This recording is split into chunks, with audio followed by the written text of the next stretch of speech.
Hey, folks, it's Mark Arum. I hope you're enjoying the Mark Arum Show podcast. A reminder, you can hear this very radio show live Monday through Friday. We're live 6 to 8 p.m. Monday through Friday on 95.5 WSB, Atlanta's News and Talk. 3,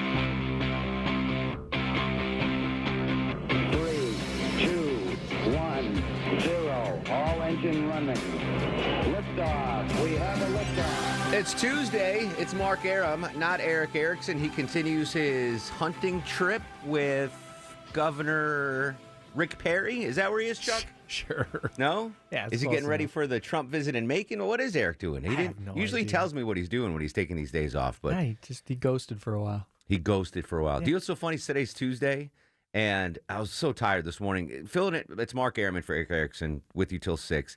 And this morning, every time I fill in for Erickson or Von Hessler, my sleep schedule is so wacky. So this morning, I was so tired, and I'm clocking out at like 9:30 in the morning, leaving the traffic center, and then Veronica Harrell comes in, and she's doing the midday traffic, and she goes, "Yeah, what's the matter?" I'm like, "Oh, I'm tired." She goes, "Well, at least it's Tuesday." I've never heard that phrase. No one's ever upsold Tuesday before. Like Saying it's not Monday. I guess. I was like, at least it's Tuesday? Like, never has anyone, like, tried to upsell Tuesday to me. I've heard Wednesday, like, Wednesday, halfway there. Or, hey, it's Thursday. But never like, well, at least it's Tuesday. Unless Wednesday magically became Friday. Yeah, I was like, so then you're excited. I was so for Tuesday? confused. I was like, yeah, at least it's Tuesday. I don't know. Anyway. Optimism, man. Yeah. You just don't have it. She's very optimistic, Veronica Harrell, so I appreciate her concern. So at least it's Tuesday, folks, and you got Mark Arum here. Coming up in 1 hour, Greg Bluestein from the Atlanta Journal-Constitution is going to join us at the very latest on the SCOTUS hearings. I watched more today than I did yesterday because I was sleeping most of it yesterday, and I'll give you my thoughts on that in just a second. But we want to start off and have some fun with our buddy Lil Sanjay. It's time for Would You Rather with Lil Sanjay. He's the guru, the soothsayer, the truth seeker, the asker of unanswerable questions. Sometimes goes to a Target to buy me baseball cards. He's Lil Sanjay, and Would You Rather. How are you, Sanjay? Doing well, man. Just got a couple days left till tax returns are due, so I'm staying busy. At least it's Tuesday. At least it's Yeah. Tuesday. All At right, least you got that wood pile handle. Yeah, that Oh, was yeah. impressive. I love how he puts his. How old is Kai now? 7? He's 8. 8. Sanjay got this big wood pile delivered, like huge. firewood, delivered to his mountain cabin because he's got it like that. And he makes his 8-year-old son like haul all the wood into the. Why not? That's what I would do. Yeah. If my daughters could cut the Exactly. grass, then they'd be cutting the grass. They can't even come in your room. You're not going to let them get in the but they lawnmower. can cut the grass. Sanjay is going to do Would You Rather. You can hear it Tuesday and Thursday on the Mark Arum Show, which is usually on from 6 to 8 p.m. So here's the deal, folks. He's going to ask us questions, and we're going to answer them in studio. And I want you to play along in your car as you drive home, or if you're home already making dinner. So what's the first question tonight, Sanjay? All right. Would you rather live in an amazing and inexpensive house with absolutely terrible roommates, or a crappy, pricey house with amazing roommates? I don't want roommates, period. What? I know. It sounds bad. You it- have one now. Are you supposed to be calling Georgia Tech Radio right now with the Would You Rather question? Roommates? Do I have my own room at least? Yes. All right, give me the great house with crappy roommates. If I could just stay in my room, I got I'm Wi-Fi. Thinking the great house might be larger, so I'd have more space to Yeah. myself, and I could live in that single room. Yeah. And I've had bad roommates before, so I'll take the nicer house. All right, Randy from the digital desk. Yeah, I kind of like experience both. So I would probably say having the nicer house with a crappy roommate was a better deal. Yeah, we're all so materialistic. Chuck, wait, before Chuck goes, the amazing house, I'm assuming has a lot of stone in it, right? Oh, lots Of stone in That's the already amazing house, done. Chuck. Yeah. No, I don't care about where I live. I'd rather have the crappy place with good roommates. Really? Yay, you Oh, can party, man of the hang people. out, and Low it T doesn't Chuck. matter if it's crappy. All right. That seems like a better deal. Yeah, you're such an isolationist, though. I thought you'd go along with us and just Well, if I got to have roommates, I'd rather have, Fun decent ones. drinking buddies. All and, right. All right, that makes sense. Longoria. Yeah, I'm with you.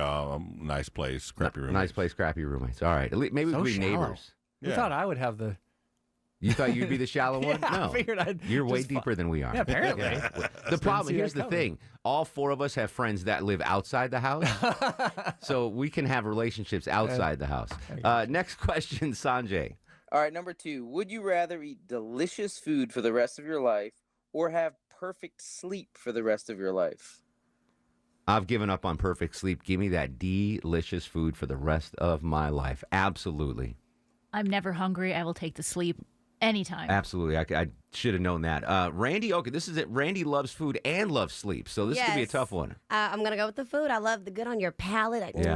Good food. The problem at good on your palate. The problem is, I even if I retire tomorrow, I don't think I'll ever have like real sleep. For 25 years, I've been sleeping like a jackwagon vampire. You know, I don't even think I can adjust after I retire. So I might as well be fat and tired than fully rested and hungry.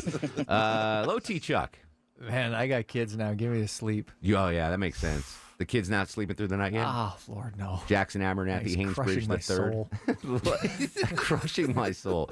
You and your wife have really funny social media posts, by the way, about your kids, the Lords of the Manor, whatever you call them. Yeah. Longoria. Yeah, I'm with Chuck. I mean, the kids kind of sleep through the night, but still, I would rather have more than 6 hours of sleep than I normally get. I would think you could get it with just the way, with Leslie working at home now, and you got the mother-in-law, and your schedule's kind of, cushy. I think I still got to help out. I'm still a father. I'm still a father and a husband. I mean, doesn't give me excuses not to do anything. I'd be like, hey, I got to prep for Arum show. Yeah. She's not buying that. I need to sleep for another 2 hours. Would you rather continues with little Sanjay, Mark Arum, and for Eric Erickson on Atlanta's Evening News. Go ahead, Sanj. All right, still on the subject of food, would you rather have a pizza burrito or a burrito pizza? A pizza burrito is a calzone, basically, right? I mean, a pizza burrito. It's a burrito filled with pizza toppings. That's correct. Or a pizza, or a burrito pizza, which is a pizza with burrito stuff on top? Yes. Correct. I'm going to go with a pizza burrito and pay homage to my Chicano coworkers. I'm going pizza burrito. Deborah Green? I'll take the burrito. Yeah? The burrito. Do you even say the B there? I did. Yeah? Say it again. I said it correctly. Say it again. Burrito. Burrito. Randy, you were eating a Chipotle salad bowl yesterday, so this hits home to you. I don't like burritos. Like, burritos are not that great to me. But let me think. So a pizza with so I guess if you can have like Chipotle inside of the burrito on top of the pizza, can we do something like that? You can do whatever burrito toppings you want on top of the pizza. Okay. Maybe we'll go with the pizza with the burrito. Burrito toppings on there? Yeah. All right. So what are you going to have? The chicken? What are you going to put? Well, see, one thing about Tuesday, Taco Tuesday, so that's a great thing. So I would get all of that on there. At least it's Tuesday. See, all the Taco Tuesday toppings. All right. Low T Chuck. Give me a pizza inside a burrito. I'm not a big fan of burrito stuff. Okay, so you prefer the pizza toppings? Yeah, almost than the burrito almost toppings. like a calzone. Yeah. All right, yeah, so I like a Mexican calzone, Longoria. I'll take the pizza burrito, I guess. I'm so confused. Pizza burrito. Yeah, so, I don't know. So pepperoni and cheese inside a burrito. Yes. Basically. All right. What would you pick there, Sanjay? I rarely ask you, but I'm curious. I'm going to go the pizza burrito also. I like Hot Pockets, so, it's almost like a Hot Pocket. Hot Pockets. They're also keto-friendly, Sanjay, so that's good. That's right. Next question, Sanj. Would you rather cut your sandwich into triangles or rectangles? I never grew up, I grew up in a working class neighborhood, and we never cut the fancy triangle sandwiches. It was always in half in squares. And that's how you knew when you go to like someone's house when they were really rich, the sandwiches were cut diagonally. Man, is that true? Yeah. Yeah, holy cow, that is true. Or even at lunch at school, like in second grade, and let me think of a rich friend, Melanie Ryan. Her uncle was the mayor or something, and like she would have the sandwich, and I'd have my tuna cut in half, and she'd have and I'm like, oh man, I don't know what's going on with her mom, but that's fancy. You couldn't even comprehend as a 2-year-old that you just she was like, wow, that's a new type of sandwich. So I want the I don't even remember what the question was, but give me that fancy cut. I'm fancy now. Rarely do I need to cut my sandwich in half anymore. So is this when I was a child, right? Yeah. It doesn't matter. I'll cut it in half. All right. Normally. Randy Pants. I think aesthetically the triangle looks good, Yeah. but I like the 4 pieces because I don't have to eat as many. I can eat like a piece and I'm good. Out of the Those 4. still 2 pieces though. It'll be 3 left. Yeah, rectangle. That's not 4 pieces. No, it's, Oh. it's like the bread, and then they cut it sideways, so it's like 2 triangles or 2 squares. Yeah, let me do that on triangle. Then. All right, low T Chuck. Oh, give me the squares. I don't like holding a triangle sandwich. Oh, it is kind I of don't feminine. like the way it feels. I don't. Yeah, I just don't like. They're like. I don't think you said it was feminine. No, he does. It is. I know what It's he's like saying. finger sandwiches. Yes. You're right. I switch. Yeah, I like cutting it in half. Give me that. and I Give feel me like that it's, I got a square. sandwich. Yes. Like I'm eating a burger. You're 100%. That's why it was Melanie Ryan that was doing it, and not Jim Tripodi. That's a feminine cut to a sandwich. Damn it, you're good, Chuck. Early running for star of the show. Longoria. I mean, Go the feminine way. I don't think it matters either way to me. I mean, it's still going to taste the same. Correct. Oh, 100%. I guess half it in squares. Yeah, you got it. We got I to mean, do I the don't manly know. way. I'm glad. Now that you made it, feminine. Yeah, of course I have to say that. Absolutely I'm right. not gonna go By the way, woman. little fast food tip. This was taught my mom's best friend. We used to go through drive-thrus, whether it was like Burger King or McDonald's, whatever, and she would ask them to cut her Whopper in half. That's brilliant. Yes. It's so much easier to eat, like the chicken sandwich or the Big Mac or whatever. They'll slice it. They'll cut it in half for you. Brilliant little tip there. Pat Seymour with the brilliant tip. All right, you got one more question there, Silk? I do. What's the worst 4-word phrase you never want to hear? Number 1, we need to talk. Number 2, hands behind your back. Oof. Number 3, this isn't working out. Or number 4, get away from me. Hands behind your back. Hands behind. Yeah, I don't want to get in trouble with the law. I would do poorly in prison. Absolutely, hands behind your back. Everything else is just emotional. Here comes Which Big none of we Husky. have. That's 4 words. That's 4 words, Randy. What are you doing? What's the one like you said? This is not working out. This is not working my out. heart drops instantly when it says that. Oh, if Bae behind said my that to back you? can be nice. Depends what you're into. Yeah. But no, yeah, that. You don't want Bae saying it's not No, working out. no. Low T Chuck. Yeah, hands behind your back. Hands behind your back. Yeah, hands behind your back. That's Unbelievable. the worst. Sanjay, great job, man. Sanjay is busy. He's the official accountant of the Mark Arum Show. You can find him, get your taxes done, your extensions done, and he'll haul wood as well. It's brass.tax online or Brass Tax Accounting. I'm assuming you could go baseball card hunting after the tax season for me? Absolutely, anytime. All right, Sanjay, great job. Thanks for the early shout out, buddy. My man. All right, Randy, quick shout out on your podcast. Guys, check me out on Black Educated and Broke and the Power Pod. We'll be right back. Mark Arum for Eric Erickson on 95.5 WSB. Welcome back to the show. Mark Arum for Eric Erickson, 426, 75 degrees on Peachtree Street, 8 on the Mark Arum Show Backswipe Meter. They fooled us. Fall is not here yet. Totally false fall. I'm going to lose some more points with the Anyway, we were talking about girly sandwiches. I had one of the best experiences before COVID last December when Maya and I went to the St. Regis in Buckhead. Okay. And she took me for high tea. That's the thing? It's a thing. Have you heard of the high tea? I might have been the only dude there. Yeah, I mean, English Nick does it at his tea place Oh, too. yeah? But then at Christmas, it's a big deal at the same. Big deal. So Maya's been dying to go. It's basically for kids. Sure. And they had Mr. and Mrs. Claus going around, and the St. Regis was all decorated. It was gorgeous, and it was like high tea. And the only reason I remember high tea was like in The Sopranos, like Carmela and her daughter used to go every year, Right. And they'd go see a Broadway show, whatever. So, but Maya really wanted to go. I was like, all right, I'll go. Dude, it's really good. Really? So basically, it's, I guess, unlimited tea. I mean, I drank, 4 gallons of tea, like good tea, and they've got little things of honey, whatever. But that's not what you go for. You go for the food. We were talking about those feminine sandwiches. Yeah. They bring out this tray of, like, all these different types of sandwiches, like egg salad and ham and cheese. And it was phenomenal. It was so good. So like a spread of finger sandwiches? Yeah, and then it was a spread of desserts, like little pieces of cake, and Macaroons are usually part of it. Yeah. It was so good. Yeah, I know. I lost many man points there, but That's trust all me, right. dude, I I'll go. left full. Yeah. So I don't even know. I guess I don't know. But if you ever get a chance to do high tea at the St. Regis, free plug for them. I hope it's going on now. I don't know if they're still doing it. Maybe not this year. But gosh darn. Gosh darn. I mean, they were very feminine finger sandwiches, but I crushed them.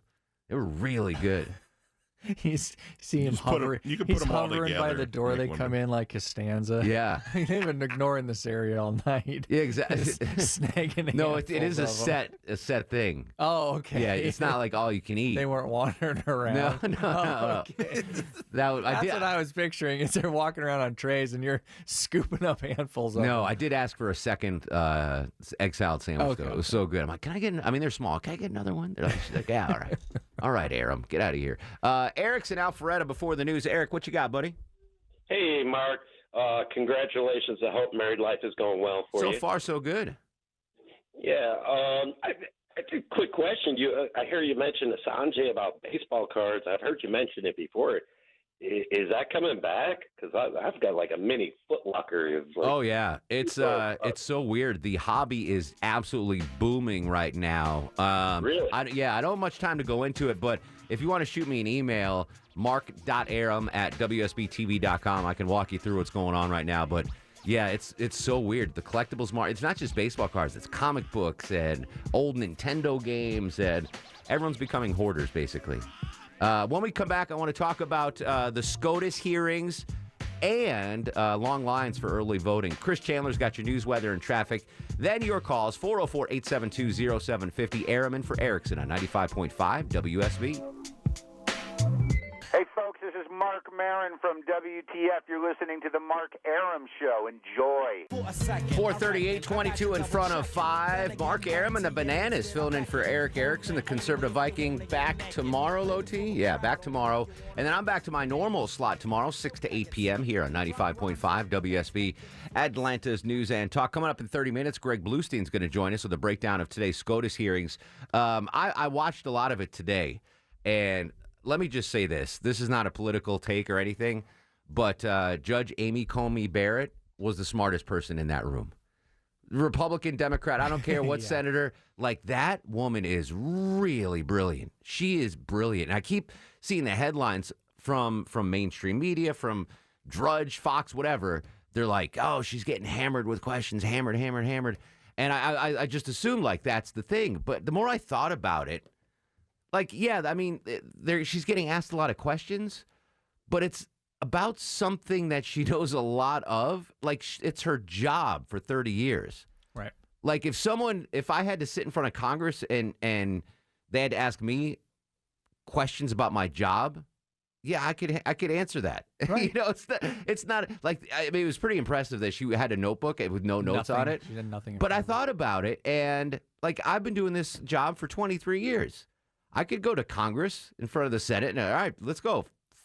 Hammer me with questions about my job. Right. So, listen, I'm not taking anything away from her. I think she's really smart, really sharp. I hope she's a fair jurist. I do believe she's going to get confirmed. But the more I thought about it, like, getting hammered with questions, like, do you have that audio? All right, I'm going to do this. Chuck, how long have you been doing this job? This job, like in radio? Yeah. About 12 years. All right, 12 years. So that's a good amount of time. I'm going to be a senator. Okay. You're going to be Oh man, now I'm going to fold. Yeah. First of all, Mr. Thomas, thank you for your time. We respect you and your family and whatever. Tell me, Mr. Thomas, what would you do if Eric Erickson told you to close the phones and not take any calls?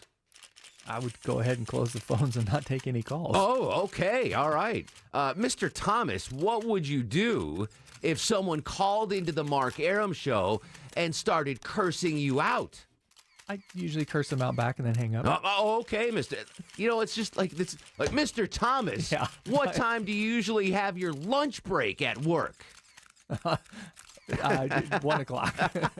I'm sorry. You know what I'm saying? Like, yeah, it's all right, so let me do this with Deborah Green. Deborah Green, executive producer. Deborah, you've been in rock radio for decades. What is your favorite artist you play currently on the river? That would be Led Zeppelin. Are you sure about that? Positively. Because I have sources that say you said Billy Joel 9 years ago. 9 years ago. All right. See, see what I'm saying? Like, when you're talking about something you know about. No, it's not that big a deal. We'll do it one more time with Longoria. I don't want you to feel left out, Longoria. Okay, what do I know? Mr. Longoria, thank you for coming to our Senate committee on parenting. You've been a parent for you've been a parent for 7 years. What do you make your oldest daughter for breakfast usually, Mr. Longoria? Whatever she wants. Cereal. Cereal. Do you get to choose the cereal, or does she choose the cereal? She chooses it. So she runs the household. Correct. Mr. Longoria, you're under oath, might I remind you. Why don't let your daughters in your bedroom? I plead the fifth. So, I mean, that's basically like I'm hammering them with questions, but it's stuff they know about. So, I mean, not to take anything off her performance, because I think she did really well, and I think she's really smart. And again, like she's in a room full of, I guess it was 11 Democrats and 11 Republicans.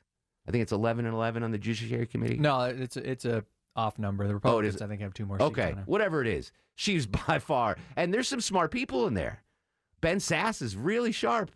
Feinstein, I'm sure, was sharp at some point. Like, she's a little old. She's a little older. Maybe you got to cut them some slack. Klobuchar, I think she's okay, a very she's okay. But Judge Coney Barrett she's just brilliant. But getting hammered with questions, no, it's like hammer me with questions about baseball cards, like that. Although I kind of brushed off that last guy. I'm like, I'll answer that after, But anyway, that was my take. I mean, not non-political take.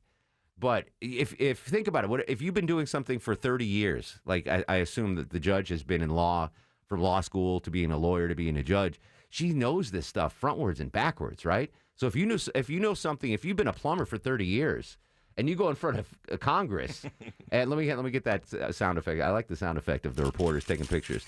Like, and if someone's like, "What do you do with the Johnson rod if the water heater explodes?" Like you're like, "Oh, you take the Johnson rod out in your plate." You know the answers already. Anyway, that was just my non-political take on the Judge Coney Barrett hearings. Greg Bluestein is going to join us at 5:07 and give his insight on that. So, funny story yesterday. Again, I'm going to blame this on being tired, but it seems like when I'm tired, like things get stuck in my head, songs and jingles, whatever. You could ask the poor Ashley Frasca in the traffic center. Like, I will have a song or a jingle stuck in my head on a consistent loop, like the Breda jingle, Breda, whatever. For whatever reason, the more tired I am, the more sticky things get in my brain.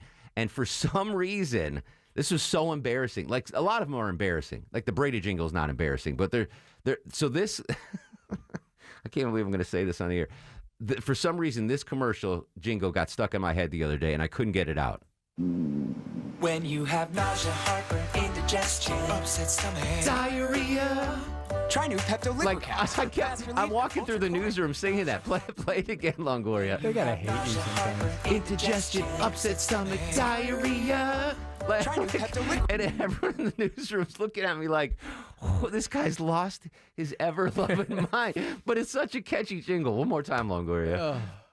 When you have nausea, heartburn, indigestion, upset stomach, diarrhea, try new Pepto-Liquid. So many people hate you right now. No, but I mean, that's it. I'm not going to play. I don't want it to get stuck in your head. But and I think it was Bill Kayachi who's like, what are you saying, man? Why are you singing about diarrhea?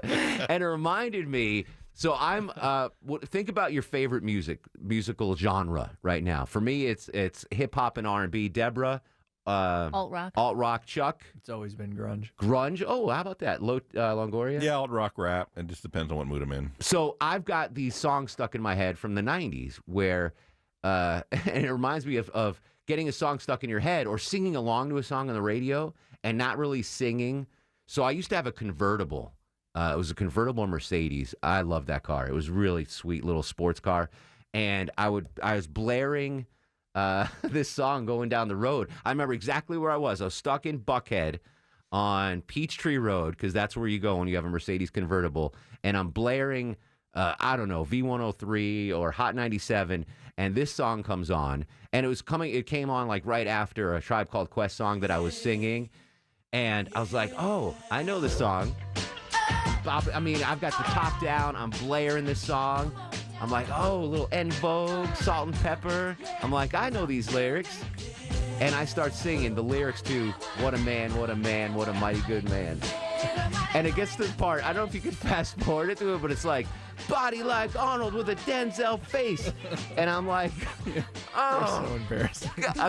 It was that line where I'm like, oh. Let me put Bortz back on. But that's such a catchy song, right? Like you sing, what a mighty good man. I need a good man. And then it's like, body like, I'm screaming that out. Body like Arnold with a Denzel face. And I'm like stuck in traffic. And everyone's looking at me like, oh, all right. That's what he's... All right. Okay. Not that there's anything wrong with that, but No. Is this it? Of course not. So I'm rapping this. He's smart like a doctor with a real good rep. And when he comes home, he's relaxed with pep. He always got a gift for me every time I see him. I'm singing that. He's got a gift for me every time I see him. Anyway, you know what? Let me cleanse my palate so I don't sing that. Let me hear the Pepto jingle one more time before we go to break, Longoria. Longoria is spinning plates over there on the other side of the takeout window. Did you already lose it? Indigestion, upset stomach, diarrhea. Anyway, there you go. Play that going into the break. 404-872-0750, 1-800-WSB-TALK. What a man. Body like Arnold with a Denzel face and diarrhea. We'll get to some serious stuff in a second. I just had to clear my conscience there. 404-872-0750, 1-800-WSB-TALK. On Twitter and Instagram at Mark Arum. This is The Mark Arum Show. Don't be afraid of bugs. Welcome back to the show. 4:55. Mark Arum with you till 6 p.m. Filling in for the conservative Viking Eric Erickson. Jeff joins us in lovely Buford, Georgia. Jeff, welcome to the program. How you doing? What's up, buddy? You ever see the show The Good Place? Oh, I saw the first 2 seasons. I haven't finished it yet. Well, you were talking about catchy little theme songs. They're having a meeting in the Bad Place, and they start singing their corporate song, which is 1877 Cars for Kids. Yeah, that I wouldn't do that to you folks. I would not play that. I would not. I mean, no offense to the organization, but I think that is universally the most hated jingle in radio history. You know they have a TV commercial? Perfect yeah. placement. Oh yeah, absolutely. Yeah. So have you finished the whole series, Jeff? Is it worth me powering through it? It's good. Okay, it's worth it. I mean, it threw me for a loop. No spoilers, but like. The first, shocking revelation in that series, I was like, oh, my, all right, this is it. But I just haven't had the time to finish it. Yep, definitely worth it. All right, thanks buddy. I do. It was, what's his name from Cheers? Sam Malone from Cheers stars in there. And what's the name of it? The Good Place. Oh. Yeah, it was on NBC. I think it's on Netflix right now. Soon to be on Netflix is our buddy Russ in Gainesville. Russ, come here a minute. Some sort of reality show with Russ going on. What's going on, Russell? Hey, you know, Chuck cussed me out one night. I don't doubt it. Well, you know what I used to do in the apartment? I had the radio in the bathroom, and I'd turn it real loud, and I'd go outside. Oh, yeah, I remember yelling at him for this. Yeah, I was on hold for like 40 minutes. I remember this. In the 30 seconds I go to the bathroom, you go, Russ and Gaze, when the radio was on real loud. Yeah. And you hung up on me. And I called back, and Chuck cussed me out. Yeah, I remember that. Well, he is, listen, Chuck is not a mild-mannered phone screener. No. I mean, don't take it personally. If my mom called and wasn't paying attention, Chuck would cuss her out. Yeah. It's all good. Well, you know, he never has his radio up. He cussed all his life. I can't believe he never cussed on the radio. He cussed so much. No, he was a Southern gentleman, Russ. Yeah, right. By the way, so I don't want to get into this too deeply, but Russ, do you use the phrase "do what now"? No. I cannot stand it. It's a Southernism. Judd gave it to me today. Judd Higginbotham, who's the nicest guy in the world. But I basically said, "Hey, Judd, who do you think's gonna start in center field for the Braves tonight?" And he goes, "Do what now?" Ugh. I just hate that phrase. Terrible. I've adopted all of Southern culture, but that phrase to me, do what now? It makes no sense. Russ, I grew up in Jersey, and so. Okay. I got to go, Russ. I'm sorry. I did not hang up on Russ. I put him on hold. We got to step away. Greg Bluestein from the Atlanta Journal-Constitution joins us next to talk about the SCOTUS hearings. And then in 30 minutes, Justin Gray from Channel 2 is going to join us about the long early voting lines and your calls. 404-872-0750, 1-800-WSB-TALK. Airman for Erickson on 95.5 WSB. This is a WSB special presentation on Atlanta's Evening News. In-depth coverage of today's Supreme Court nomination hearings. Here's Mark Arum. Welcome back to the show. Coming up on 509, 76 degrees on Peachtree Street. Filling in for Eric Erickson today. Eric is back tomorrow, and we'll continue our coverage of the SCOTUS hearings at this time. Joining us from the Atlanta Journal and Constitution, our good friend Greg Bluestein. Greg, how are you, buddy? I'm doing great. How are you, Mark? I'm excellent. I'm glad you're here to talk about the SCOTUS hearings, but we got some breaking news when it comes to the Supreme Court. This just in from the AP. Where is Hector? The AP reporting that the Supreme Court is saying that the census count will not continue for now. I'm trying to get some more in-depth on that. Have you heard anything about this? That's the first I'm hearing of it, but I know this has been a long-running back and forth between the Trump administration and advocates who say that there should be more time to count the census in Georgia and every other state. And in Georgia, advocates were saying, keep on filling out. If you haven't filled out the census, do so right now, even if it's after the deadline, just in case it will count. So here's the headline from SCOTUS blog. This just in, the Supreme Court has granted an emergency request from the Trump administration, allowing it to end the 2020 census count early. Justice Sotomayor dissents, and then it goes along. That's kind of a big deal right there. That's a major deal, and it could result in some communities being underrepresented, undercounted. And this is a bipartisan issue, right? I mean, we heard from Stacey Abrams and Governor Kemp both urging Georgians to fill out the census because it controls not only how political lines are drawn and political maps are drawn, but also how trillions of dollars in federal funding is allocated over the next decade. I'm curious to see. We'll go in depth when I have a chance to read this, but I just wanted to bring that breaking news there. The census to end early. All right, so let's go to what you're here for. The SCOTUS hearings today. Judge Amy Coney Barrett. What are the headlines, the takeaways today from round 2 of the questioning from the Judiciary Committee? I mean, I'd say that one of the biggest takeaways is that Judge Barrett said that she won't be used as a pawn to decide any potential election case involving President Trump.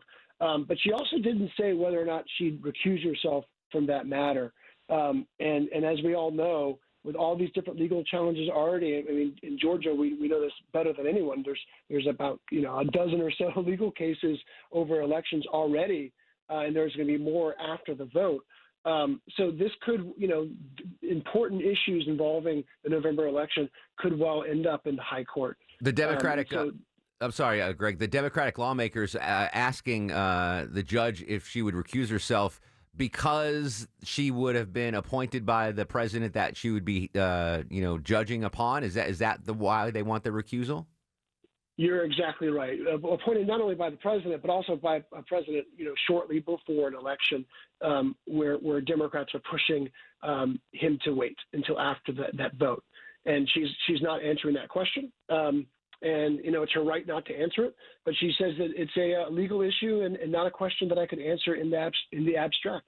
Greg Bluestein from the Atlanta Journal-Constitution joining us on Atlanta's Evening News on 95.5 WSB. One of the things that President Trump said about this nominee, he wanted, prior to this nomination of Judge Barrett, he wanted a Supreme Court justice that would end the Obama health reform bill and would be there to preside over any election chaos. So, I mean, he's on the record for saying that's who he wants in that chair. Does that hurt her case, help her case, or not even an issue at this point? I mean, she's trying her best not to make this an issue. And as you heard from the questioning today, the Democrats are essentially saying that judges have to recuse themselves when their impartiality might be questioned. And in this case, they believe that she can't be impartial when it comes to a case that the president has made it so abundantly clear he wants her to decide on his side on it, whether it be Affordable Care Act, whether it be election law matters, whether it be other issues that the court takes up over the next few weeks. Greg Bluestein, again, from the Atlanta Journal-Constitution. I was watching earlier this morning, and there seemed to be a lot of questioning by the Democratic lawmakers to the judge about her positions or earlier positions on Roe versus Wade and what might happen going forward. Any breaking news there? Any information you could pass along on where that is standing right now with the hearings? Yeah, she had a very interesting quote there. She said that judges don't set an agenda, but they respond to the cases that come before them, and that judges can't wake up one day and decide to be activists, saying that I like guns, I hate guns, I like abortion, I hate abortion, and in her words, walk in like a royal queen and impose their will on the world. So she has famously written about the Roe v. Wade decision establishing abortion rights. She said it was wrongly decided and should be overturned, but she refused any opportunity to clarify her own views on the issue. So she didn't give her critics much new fodder on that front. She also was brought up was the Obamacare, and apparently she had written an article or in a journal, law journal, critiquing Judge Roberts' stand on allowing Obamacare to continue, and she was called to task for that, asking how she could rule fairly if they came before the court against, and she's already criticized the Chief Justice's, allowal of the law to go through. What was her response to that, and is that a big deal? Yeah, again, she kind of said that this was a legal issue and one that she didn't want to comment on before it came up.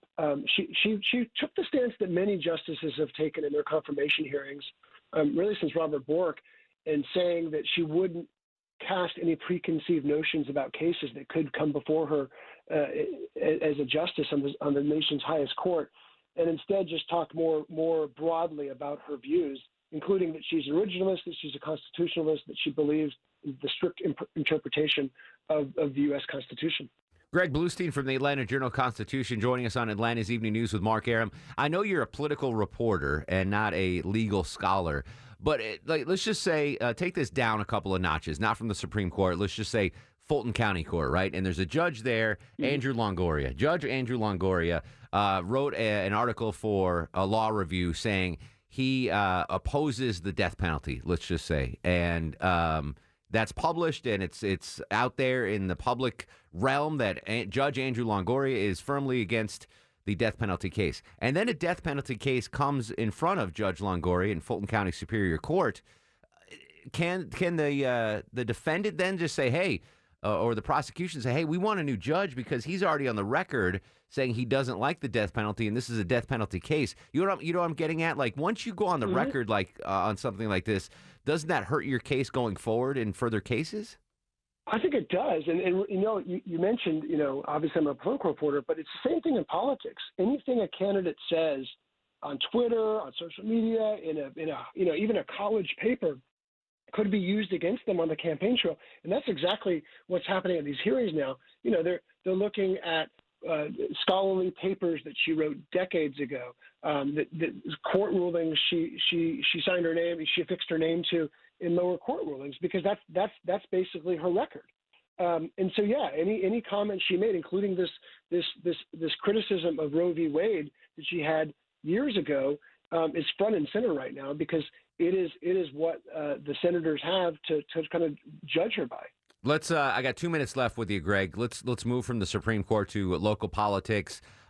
We had the senatorial debate. What else coming up locally in politics? President coming to the Macon area. What do we have on the agenda coming up? We have a packed agenda. We have surrogates left and right, including Donald Trump Jr. coming yesterday. Ivanka Trump is in town as we speak with Senator Perdue. And on Friday, President Trump is coming to Macon to try to shore up Georgia, because every single poll we've seen from a major outlet shows this race deadlocked between President Trump and Joe Biden, and the Senate races are equally up in the air and very volatile. And I wouldn't be surprised if we started seeing more Democratic surrogates coming. Jill Biden, the wife of Joe Biden, came to DeKalb County yesterday, but I expect to see a lot more of those visits very soon. Do you expect not only more visits, but maybe more money coming into what apparently is a purple state now, according to the polls? Yeah. I mean, so President Trump has already spent $13 million on the airwaves here, but for the most part, he's off the airwaves right now. It's Joe Biden who's spent about $4 million in ads this last 3 or 4 weeks of the race, and meanwhile, the two Senate races combined, $160 million plus in spending just on ads alone. That doesn't even count, personnel and all the other expenses the campaign incurs. So just a a tremendous money bomb is being dropped on Georgia right now. Any juicy nuggets as we leave with the Loeffler-Collins tete-a-tete? More conservative than Attila the Hun, more conservative than the race continues to go to the extreme flank in Georgia politics, and that's for a reason. They're battling for the most conservative voters because if they're outflanked, they lose. Greg Bluestein from the Atlanta Journal-Constitution. You can follow him on Twitter. He's a must-follow at Bluestein. Odds are, Greg, as soon as I hang up with you, we're going to hear a political ad from one of the aforementioned candidates. We appreciate your time, and stay safe, my friend. Thanks for having me. There he is, Greg Bluestein from the AJC. 404-872-0750. Mark Arum for Eric Erickson. Back after this. Good stuff from Greg Bluestein. We'll do that again tomorrow. SCOTUS update at 5 p.m. And, of course, the very latest on the hearings and that breaking news about the census. That's a big deal. Tomorrow morning, Atlanta's Morning News with Scott Slade. Get you covered on your way to work or on your way to the kitchen, Longoria, or on your way to the commode, Low T, or on your way to the gym, Deborah Green. I'm already here doing it. You guys are out. All three of them. Going to the commode, going to the kitchen. Well, I do, yeah. I don't go to the kitchen in the mornings. Yeah. No, I get up. Pop-Tarts. No. Ashley Frasca brings those in. Oh. I wake up. I got a coffee machine in my bathroom. I don't even have to go to the kitchen. I don't even walk the dogs anymore. They don't want to walk at 4 in the morning. I wouldn't either. But anyway, I'm here listening to Atlanta's Morning News. You guys should as well. Brian's in Sugar Hill, baby. Sugar Hill. What's going on, Brian? Hey, Mark. Nice to talk with you. Likewise, buddy. I haven't talked with you yet. First of all, I got a couple things about the ACB hearings. I was listening a little bit earlier, and it's absolutely mind-boggling to listen to the senators talk to her because I'm an anesthetist, and it'd be equivalent to an English teacher from middle school trying to tell me how to do anesthesia, and so it's just not that. One better than the other. It's just the way that they approach her. Yeah, it's interesting. I think the more effective approach is like the kind and gentle approach. I think is more impactfful than the aggressive approach. Like you're right. Like you can't question someone's knowledge on something that they're an expert on and you're not. Right. No matter how well you're prepped. So I think you catch more flies with honey than sugar. No, sugar than vinegar. You shouldn't be catching flies, period, because they spread disease, Longoria. But I like the approach some of the senators took, very respectful. That's the way, that's the way it should be handled. I don't know. What do I know? I'm a hack. Chris Chandler is not a hack. He is an award-winning journalist. He is going to do news, weather, and traffic next. When we come back, long voting lines again today. Justin Gray from Channel 2 is going to break it down for us. Arum for Erickson on Atlanta's Evening News.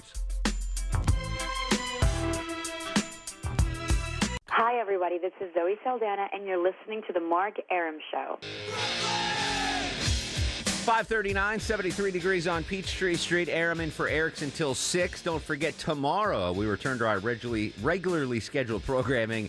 I'll be on from 6 to 8 p.m. here on 95.5 WSB, Atlanta's News and Talk. Today, day 2 of early voting here in the state of Georgia as Campaign 2020 continues, and monstrous delays waiting to vote yesterday. Saw videos all over the metro area of just crazy lines, like Popeye chicken sandwich lines. And one lady, I think, said she was in line for 11 hours to vote early yesterday. 11 hours. Quite a situation. Breaking down that story and continuing our coverage, it's Justin Gray from Channel 2 Action News. How are you, Justin? Hey, Mark, I'm good. I'm out in Cobb County at the East Cobb precinct where people are waiting about 2 hours here. So is it any better today, day 2? I mean, yesterday was a holiday. It was the first day. Do we see the lines decreasing a little bit today, maybe? Well, it really depends where you go. There are several precincts and early voting locations in Cobb and Gwinnett in particular where we're seeing really long waits, 2-3 hours. Other places that are going very smoothly. State Farm Arena in Fulton County, really a success story there. They've got 300 machines, 60 check-in sites. So for Fulton voters, they can go there, get in and out, and 10 to 15 minutes. It really is moving quickly. Even the Secretary of State, who has been criticizing Fulton County election officials for months, he called it a success today. That's good news. So my wife went, she has an absentee ballot. I don't. She's smarter than me. She got it. She was going to do the drop-off yesterday at a library somewhere, and she went, and the line to just drop it off was 300 people deep. So I was like, she came home. I was like, just mail it. I'm like, it'll get there. Trust the post office. It'll get there. Have there been any technical difficulties, Justin, with the voting machines? So one thing we've been hearing from county election officials is that they've seen the state system, when you check in voters, was moving slowly. We confirmed that today with the Georgia Secretary of State. He said it's a bandwidth issue when you get, he compared it to Atlanta rush hour traffic, Mark. When you get those tie-ups, it slows things down. They got on the phone with the CEO of their vendor today to try to deal with that. It's really an unprecedented amount of people trying to vote early, and they're trying to deal with that by increasing bandwidth. That's really the only technical issue besides some really minor ones we're seeing. Everyone is telling me it's really a volume issue. It's an enthusiasm situation where so many people are heading out early to vote right now. Justin Gray from Channel 2 Action News joining us on the Mark Arum Show. The Secretary of State, I know you got an interview coming up at 6 on Channel 2 Action News at 6. Are the officials, the voting officials, not just the Secretary of State, are they offering any advice to Georgia voters on the best way to vote, the best way to avoid the lines? Is there any help we can give the listeners? Yeah, I think there's a couple things. One, if you're in Fulton County, they're advising you to go to their big mega sites like the State Farm Arena or the Georgia International Convention Center, where they have a lot of machines. So even if something goes wrong, you can get in there and vote relatively quickly. Others are saying just start watching. Gwinnett and Cobb both post wait times online, so you've got 3 weeks here. You don't have to rush out and do it day one. So start watching for a site that has a short wait time. And remember, you don't have to go to a specific site closest to you. Go to anywhere in your county that you want to go to. Justin Gray from Channel 2 Action News. He's on Twitter at Justin Gray WSB. Real quick, tell us about your interview with the Secretary of State coming up at 6. Yeah, that's going to be right at the top of 6 o'clock. You'd want to tune in because we're going to hear what he thinks these counties need to do. And we also got some action from the counties.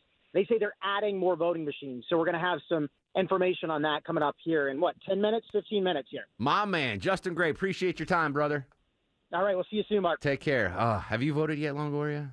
No, I'm going to try to go Thursday. Are you going to do early? Yeah, but if not, we're going to go Saturday. There's some open on Saturday. I'm just going to stand in line Saturday. Charles Thomas III from The Revenant, our political correspondent. Have you voted early yet? Yeah, I didn't want to deal with this, so Hot Neighbor and I requested absentee ballots and a while ago. Going to mail them in? Yeah, I took them down to the... Oh, you dropped them off? At the office in Marietta. All right. Deborah Green, I know you don't want to get political, but what are you planning on doing? I always vote on the actual day. Like, I've never had an issue doing it. Didn't have one last time. I did last time. It scared me. I don't want to do that again. So I'm going to try to do the early voting. I'm going to have to probably take off we'll see how it goes, but I might have to take off an evening. Like if I go in the morning and I have to wait in line, that might be tough. Might be tough. On Saturday. That's what I'm doing. What are you doing on Saturday? You want to pick me up? We'll go together? Go to high tea? All right. Well done, Longo. COVID-19 messing with our football schedule and the Football Minute schedule. Johnny Kielbasa with a rare Tuesday edition of the Football Minute. He's going to break down the weekend that was in the world of pigskin in under 60 seconds. Hit it, Johnny K. Hey. Longo, chip that defensive end, and then go deep, Big Daddy. Week 5 of the NFL, anybody's guess week in college. Halloween's still 3 weeks away, so chill out week in America. Your Midtown Ramblin' Rex slogged it out in the ran and stung level for the win. Jeff Sims, 3 TDs, 0 INTs. Your Classic City Bulldogs sent Rocky Top back to their home sweet home with 27 unanswered in the second half. Alabama this weekend, your downtown Dirty Birds finally did it, 0-5 for the first time since 97, and Dan Quinn shown the door. Thanks for the memories, Dan. We almost had a few good ones. Raiders upset the Chiefs. Don't worry, Mahomes still got his fantasy points. Look out for them Raiders. Look out for them Dolphins. Look out for them Texans. LSU's 1-2. Boo-hoo-hoo for you. The Red River Shootout was certainly that. 98 total points and 897 yards of total offense. America's team, the Cleveland Browns, don't have a defense, don't need a defense. 4-1 for the first time since 94. Mark Arum's New York Football Giants had the breaks. Oops, go their way, but came up a day late and $1 short. Last night, Drew Brees' Father Time OT, Justin Herbert's Baby New Year on the MNF, and tonight, undefeated Bills, undefeated Titans on the Tuesday Night Football. Johnny Kielbasa and the Football Minute. Johnny, good job shifting schedules. And, yeah, I'm glad you brought up Alabama, Georgia this Saturday, number 2 versus number 3. We'll get Jay Black on the show tomorrow to break that down. Huge matchup here on your home of the dogs. The home of Kielbasa is JohnnyKielbasa.com. Check out all the good stuff there. Johnny, we'll talk to you tomorrow with a fast food review.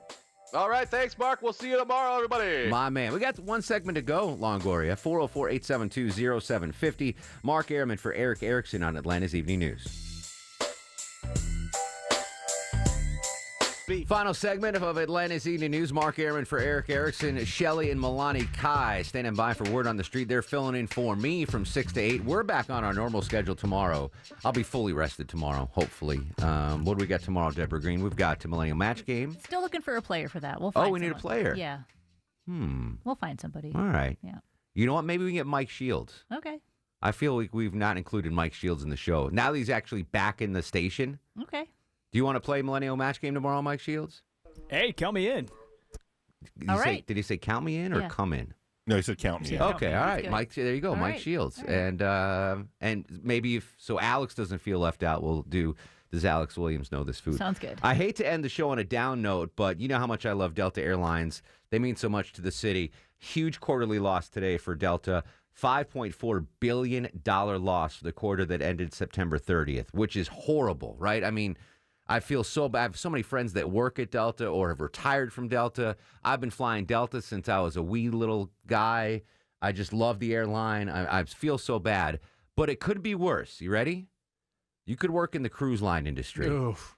That is in worse shape than the airline industry. So all of the cruise line, I forgot, what's one of the big cruise lines? Carnival. Carnival canceled all their November cruises. Like, that's a huge cruise season. And listen to this.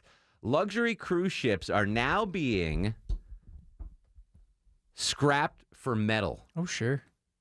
That's insane. Yeah. The cruise industry is so far busted that they are taking ships now and breaking them down for scrap metal to sell for scraps.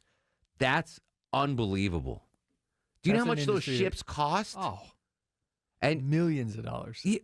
Hundreds of millions. Yeah. Like, I think it's like $600 million for like one of the new ships, and they're like, oh, we'll just sell it for scrap. I mean, granted, you'll get a lot for scrap. I would imagine. Big ships. That's unbelievable. That's an industry that's not going to come back. Yeah, I don't think it's going to come back. Yeah, I don't know. That's if it ever does. That's just awful. So as bad it is for Delta, it's even worse or the airline industry. It's even worse for the cruise ships. More unbelievable. We got a prize pack to give away, Deborah Green. What do we got? Yeah, I got a one-car pass to go check out the Atlanta Symphony Orchestra performing the music of Led Zeppelin on Sunday, October 18th at Marist Bank Amphitheater. You know what? Shelley Winter was asking me about that.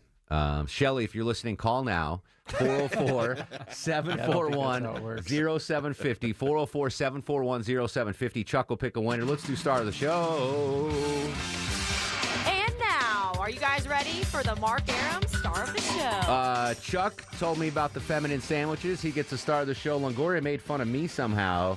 You get a star of the show. The high tea. The high tea. And Deborah did some great Photoshop work in the middle of the show. So all three of you guys get, you know what, throw Bluestein and Justin Gray one. Wow. Everybody but me and Kielbasa tonight. We'll continue the conversation on Twitter and Instagram at Mark Arum. Word on the street next. Don't go to sleep, little baby. Guests of the Mark Arum Show stay at the All-Suite Omni Hotel, located in the heart of Chicago's Magnificent Mile. Chicago's Magnificent Mile. Chicago's Magnificent Mile. Chicago's Magnificent Mile. Chicago's Magnificent Mile. Chicago's Magnificent Mile.